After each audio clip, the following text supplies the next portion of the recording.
بسم اللہ الرحمن الرحیم۔ السلام علیکم ناظرین، میں طارق اسماعیل ساگر آپ کی خدمت میں حاضر۔ آج عید ہے، اس لحاظ سے تو آپ کو عید مبارک کے۔ بہرحال آپ نے رمضان المبارک کا حق ادا کیا۔ اللہ آپ کے روزے، آپ کی عبادات اور آپ کی دعاؤں کو شرف قبولیت بخشے۔ لیکن عید آزاداں شکوہ ملک و دین، یہ تو غلاموں کی عید ہے اور غلاموں کو خوشیاں منانے کا حق نہیں ہوتا۔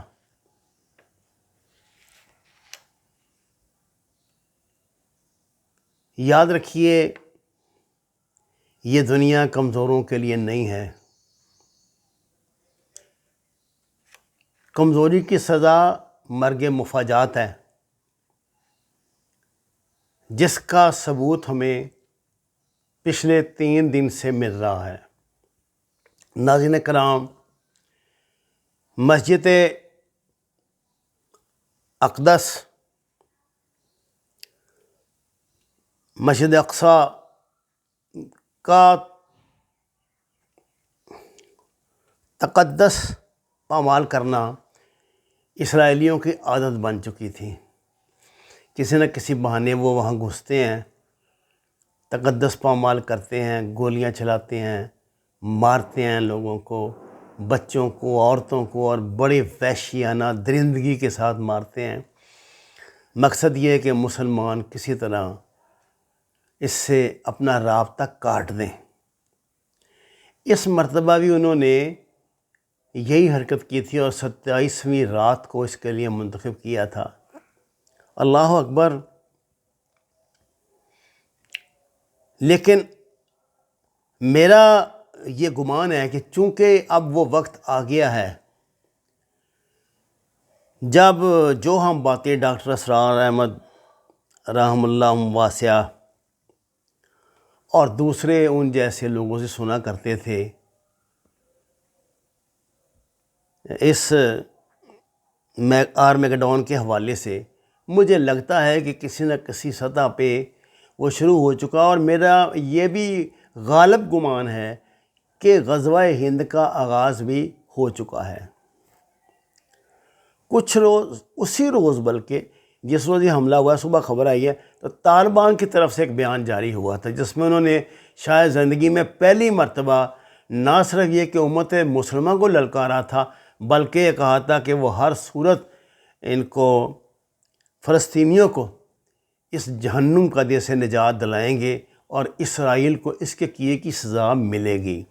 الحمدللہ مومن کا جو ہونا کہا ہوا لفظ، اللہ اس کی شرم رکھتے ہیں۔ اللہ تعالیٰ نے ان بچوں کو ان کے ہاتھوں میں پتھر پکڑا کے اتنی قوت دے دی ہے کہ اب یہ پتھر میزائلوں میں ڈھلنے لگے ہیں۔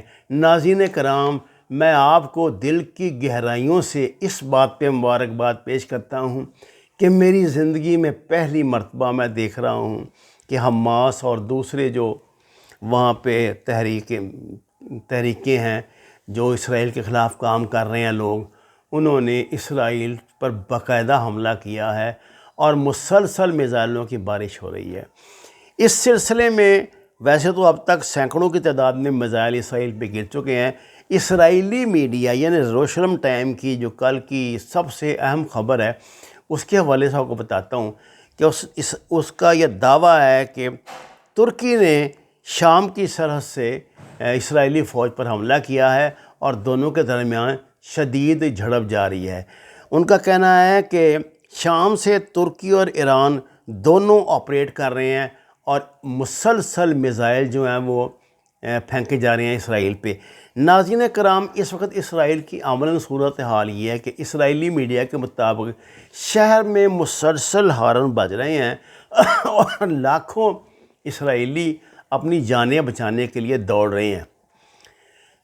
تیل کی 2-3 ریفائنریاں تباہ ہو چکی ہیں اور اموات کا ابھی صحیح اندازہ نہیں، چونکہ اسرائیل نے پچھلے 70 سال سے اپنے عوام کو، اب اسرائیل کا ہر جو 15-20 میں 18 سال کا نوجوان ہے وہ مکمل فوجی ہے، وہ اس کو مکمل فوجی تربیت دیتی ہیں. ان کی باقاعدہ فوج نہیں ہے، یہی ان کی فوج ہے، والنٹیئر فورس جو ہے ان کی. تو یہ لوگ جو ہیں وہ یہ مکمل فوجی ہیں. ان کو علم ہے کہ ہنگامی صورتحال میں کیا کرنا ہے. انہوں نے ٹرینچر ہر گھر میں بنائی ہوتی ہیں جہاں یہ محفوظ ہو جاتی ہیں. غزہ کے مسلمان جو ہیں وہ بیچارے اس لائق نہیں ہیں. پھر ان کی آبادی بہت کنجسٹڈ ہے. یہ سمجھے کہ جیسے اندرون شہروں کی پنجاب میں آبادیاں ہوتی ہیں اس طرح کی آبادی ہے. تو یہ ظالم اس آبادی پر وہ ہوائی جہازوں سے گولہ باری کر رہے ہیں، میزائل پھینک رہے ہیں، نیپام بم پھینک رہے ہیں. آپ اندازہ کریں کہ خدا کا خوف اور کسی مسلمان کے کان پہ جوں نہیں رینگتی تھی. لیکن اس مرتبہ ایسا نہیں ہوا. طیب اردگان بہرحال خلافت عثمانیہ کا خواب دکھانے کے لیے دوبارہ اٹھا ہے. وہ شیر نے، اردگان نے اپنی صفوں سے نکل کے للکارا ہے اور سب سے پہلی اس نے جو ٹیلی فون پہ بات چیت کی وہ عمران خان سے کی ہے. جو فلسطین کے زخمی، فلسطین کے شہداء، فلسطین کے جتنے بھی اس وقت لوگ ہیں مجاہدین، وہ ایک ہی نعرہ لگاتے ہیں کہ پاکستان کی فوجیوں اقصیٰ کی طرف بڑھو، پاکستان کے فوجیوں اقصیٰ کو آزاد کراؤ، پاکستان کے فوجیوں کیا تمہاری جبینوں میں یہاں کے لیے سجدے نہیں تڑپ رہے، بیت المقدس میں، مسجد اقصیٰ میں نماز کی خواہش نہیں ہے تمہاری، یہ انبیاء کی سرزمین ہے، اٹھو اور ہماری مدد کو آؤ. وہ بار بار پاکستان کا نام لیتے ہیں.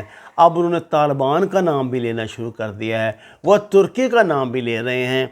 اور جو یہ میڈیا کی خبریں ہیں، ایسی افواہیں اسرائیل کی طرف سے دنیا میں پھیلائی جا رہی ہیں کہ پاکستان نے اپنی خصوصی فورسز کو ترکی کے ساتھ کیا ہے تاکہ وہ ترکی کی مدد کر سکیں، اور وہ ترکی کے یونیفارم میں اس وقت جہاد میں حصہ لے رہے ہیں. اللہ کرے یہ بات سچ ہو، ہمارے لیے تو خوشی کی بات ہے. لیکن میرا خیال ہے کہ پاکستان ابھی اس پوزیشن میں نہیں آیا کہ کھل کے سامنے آ سکے. بہرحال ایران کی طرف سے ابھی جب میں آپ سے خبر شیئر کر رہا ہوں، اس سے 3 گھنٹے پہلے بڑا شدید میزائل حملہ ہوا ہے اور ایران نے مزید حملوں کا بھی اعلان کیا ہے. اور یہ کہا جاتا ہے کہ اس مرتبہ جو ہے نا ایران کی طرف سے کچھ نہ کچھ کر گزرنے کا ارادہ ہے، وہ اس کو نتیجہ خیز بنائیں گے. یہی وجہ ہے کہ جو حماس اور دوسرے وہاں پہ اسلامی گروپس جو لڑ رہے ہیں، انہوں نے بار بار اسرائیل کو وارننگ دیا کہ ہمارے پاس بہت میزائل ہیں مارنے کے لیے، اب 10-15 میزائلوں کی بات نہیں رہی، فوری طور پہ جامعہ بیت المقدس کو خالی کر دو، مسجد اقصیٰ کو خالی کر دو. اور الحمدللہ آج ہم نے دیکھا کہ وہاں عید کی نماز جو ہے، عید الفطر کی نماز جو ہے وہ پڑھائی گئی اور کثیر تعداد میں مسلمانوں نے نماز پڑھی. گو کہ اس کے بعد اسرائیلی فوجیوں نے انہیں وہاں زیادہ دیر رکنے نہیں دیا، لیکن ان کا وہاں نماز پڑھنا اس بات پہ دلالت کرتا ہے کہ کوئی بات تو ہے، کچھ تو ہے جس کی پردہ داری ہے. ناظرین کرام، ترکی کے صدر طیب اردگان کی کوشش ہے کہ وہ بیت المقدس کے دفاع کے لیے ایک مشترکہ فوج بنائیں. وہ چاہتے ہیں کہ اس فوج میں پاکستان، ترکی اور اگر کسی اور مسلمان ملک کو توفیق ہو جس میں ایران بھی شامل ہے تو وہ اپنی فوج اس کا حصہ بنائے اور روس بھی اس فوج کا حصہ بنے. وہ یہ چاہتے ہیں کہ یہ فوج جو وہاں پر ہو، اس کو یہ اسلامی فوج سمجھ کے مغرب کے دلوں میں اس کے لیے نفرت پیدا نہ کریں.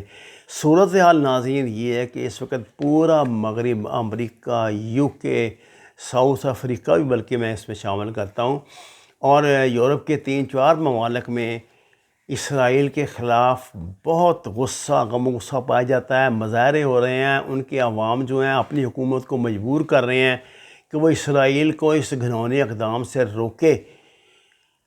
یہ بہترین وقت ہے مسلمانوں کے لیے کہ اگر مسلمان، جس طرح اسرائیل پہ دباؤ بڑھ رہا ہے، جس طرح اسرائیل کا جو ڈیفنس سسٹم ہے ناکام ہو رہا ہے اور اس مرتبہ جس طرح یہ تلے ہوئے ہیں مسلمان کچھ کر گزرنے کے لیے، اگر اس وقت مسلمانوں نے ہمت دکھائی، اگر OIC کے مردہ گھوڑے میں جان پیدا ہو گئی، تو آپ یقین کیجئے کہ منزل اب دور نہیں۔ اور یہ میں صرف آپ سے باتیں نہیں کر رہا، انداز بیاں گرچہ بہت شوق نہیں ہے، شاید کہ اتر جائے تیرے دل میں میری بات، یا وسعت افلاک میں تکبیر مسلسل، یا خاک کی آغوش میں تسبیح و مناجات، وہ مذہب مردان خدا گاہ و خدا مست، یہ مذہب ملا و جمادات و نباتات۔ اب یہ دیکھ لیجئے آپ نے اس میں سے کون سا مذہب منتخب کرنا ہے۔ کل کو اللہ کی ہاں عدالت لگنی ہے، نبی صلی اللہ علیہ وسلم سے آنکھیں ملانی ہیں، نبی صلی اللہ علیہ وسلم نے پوچھنا ہے کہ ان کو کن کے حال پہ چھوڑ دیا تھا، ان معصوموں کو، ان مظلوموں کو، ان زندہ شہیدوں کو، ان شہداء کو، ان غازیوں کو، ان بچوں کو، ان معصوم بچوں کو جن کی گردنوں پہ گھٹنے رکھ کے اسرائیلی فوجیوں نے مارا ہے، ان کو کن کی حال پہ چھوڑ کر آئے تھے۔ مسلمانوں خدا کے غضب سے ڈرو، مسلمانوں نبی صلی اللہ علیہ وسلم کی خدمت میں پیش ہونے والی شرمندگی سے ڈرو۔ خدا را اٹھو، میری اپیل ہے پاکستانی فوج کے کمانڈر ان چیف سے، پاکستانی فوج کے چیف آف آرمی سٹاف سے، اللہ واللہ قیامت کے روز اللہ نے ہم سے یہ نہیں پوچھنا کہ ہماری مجبوریاں کیا تھی، ہماری مصلحتیں کیا تھی۔